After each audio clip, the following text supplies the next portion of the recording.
భూమి శివని ఒక హోటల్‌కి తీసుకువెళ్ళి టిఫిన్ పెట్టిస్తుంది. టిఫిన్ తింటున్న శివ, "అదేంటక్కా నన్ను ఇక్కడ కూర్చోపెట్టి టిఫిన్ పెట్టిస్తున్నావు? నన్ను మీ ఇంటికి తీసుకువెళ్తే మీ నాన్న ఒప్పుకోడా అక్కా? చెప్పక్కా" అని శివ అమాయకంగా అడుగుతూ ఉంటాడు. అప్పుడు భూమి బొమ్మను చూసుకుంటూ శివ మాటలకి ఆలోచిస్తూ ఉంటుంది. అప్పుడే చెర్రీ అక్కడికి వస్తాడు.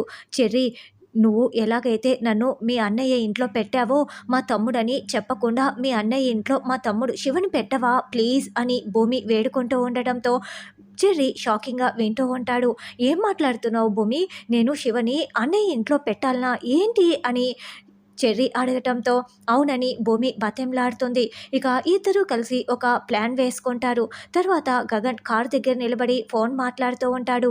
అప్పుడే శివ పరిగెత్తుకుంటూ గగన్ దగ్గరికి వచ్చి గగన్ పర్సు కొట్టేసి పరుగులు పెడుతూ ఉంటారు. అప్పుడే గగన్, "రేయ్ ఆగరా ఆగరా, నా పర్సు కొట్టేస్తావా" అని గగన్ శివన్ పట్టుకొని 2 చెంపదెబ్బలు వేస్తాడు. "ఎంత ధైర్యం ఉంటే నా పర్సే కొట్టేస్తావు" అని మళ్ళీ మూడో చెంపదెబ్బ వేస్తూ ఉంటే, "అన్నయ్య అన్నయ్య ఆగు" అంటూ చెర్రీ అక్కడికి వస్తాడు. "అసలు ఏం జరిగిందన్నయ్య" అని చెర్రీ ఏమీ తెలియనట్లు అడుగుతూ ఉంటాడు.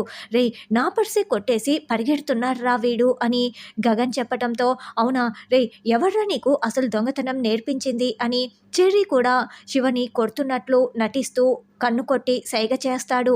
"సార్, నేను నిజంగా దొంగని కాదు సార్. మా నాన్న నన్ను, మా అమ్మని, మా చెల్లిని వదిలేశారు. వదిలేసి" అని గగన్ అంటాడు. "వదిలేసి ఇంకో ఆంటీని పెళ్లి చేసుకున్నారు సార్. నేను చదువు కోసం, ఆకలి బాధ కోసమే ఇలా దొంగతనం చేశాను సార్. నేను నిజంగా దొంగని కాదు సార్" అని చెర్రీ చెప్పమన్నట్లుగా శివ చెప్తూ ఉంటాడు. అప్పుడు గగన్ చాలా ఫీల్ అయిపోతూ తన జీవితాన్ని గుర్తు చేసుకొని, "శివ, నువ్వు నాతో వస్తావా? నేను నిన్ను చదివిస్తాను" అని గగన్ చెప్తాడు. అలాగేనని శివ అంటాడు. "రా" అంటూ గగన్ శివని కారు ఎక్కించుకొని తీసుకువెళ్తూ ఉంటే దూరం నుంచి చూస్తున్న భూమి చాలా సంతోషపడుతూ ఆనంద బాష్పాల్ని కారుస్తూ ఉంటుంది. అలా భూమి, చెర్రీ, శివ ముగ్గురు ప్లాన్ ప్రకారం శివని గగన్ దగ్గరికి చేరేలా చేస్తారు.